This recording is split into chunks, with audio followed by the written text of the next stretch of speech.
இனிய காலை வணக்கம். இன்றொரு செய்தி. மனிதனின் வாழ்க்கை இயந்திரமயமாகி விட்டது. இயற்கையோடு ஒன்றிய வாழ்வை வாழ்வதுதான் அனைவருக்கும் சிறப்பு. மின்விசிறி வழியே வீசுவது மற்றும் காற்றல்ல. ஜன்னல்களையும் கொஞ்சம் திறந்து வையுங்கள்.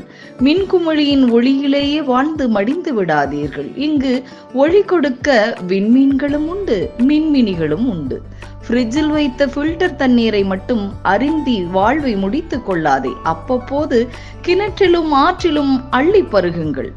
சவரில் மட்டுமே குளிக்காதே, ஆற்றில் அழிந்து குளி. ஹேர் ட்ரையரில் மட்டும் முடியை உலர்த்தாதே. வெளியில் வா, கொஞ்சம் வெயில் படட்டும். வானொலிகளுக்கு மட்டுமே பாடத் தெரியும் என்று நினைக்காதே. குயில்களும் கிளிகளும் முன்னணி பாடகர்கள் தான் என்பதை உணர்ந்து கொள். தொலைக்காட்சியில் மட்டுமே காட்சிகள் அழகாய் தெரியும் என்றில்லை.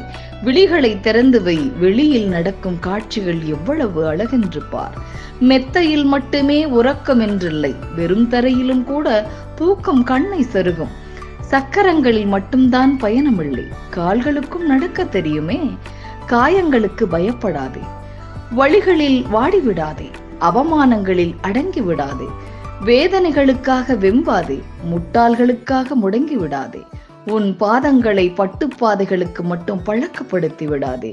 பறந்து விரிந்த உலகில் முட்களும் நாம் நடந்து பழகத்தான்.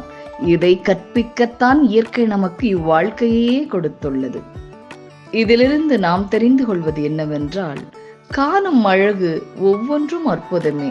ஓவியம், இயற்கை, வண்ணம், வடிவம், மனம், சங்கீதம் என்று நம்மை வியக்க வைக்கிறது. உன் அழகை புல்வெளி மேல் படர்ந்திருக்கும் பனித்துளிகள் அப்படியே வெளிக்காட்டுகின்றது பாருங்களேன். சில்லென்று தரும் மழைச்சாரல் எவ்வளவு அழகென்று உணருங்களே. மரங்கள் ஒன்றோடு ஒன்று இணைந்து பாடும் இன்னிசையை கொஞ்சம் கேளுங்களே.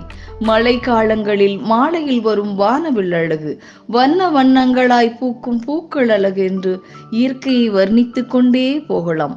கொஞ்சம் இயந்திரமயமான வாழ்க்கையிலிருந்து இயல்பான வாழ்க்கைக்கு மாறுவோம் என்று சொல்லி இந்த நாள் உங்களுக்கு மிகச்சிறப்பான நாளாக அமைய என் வாழ்த்துக்கள்.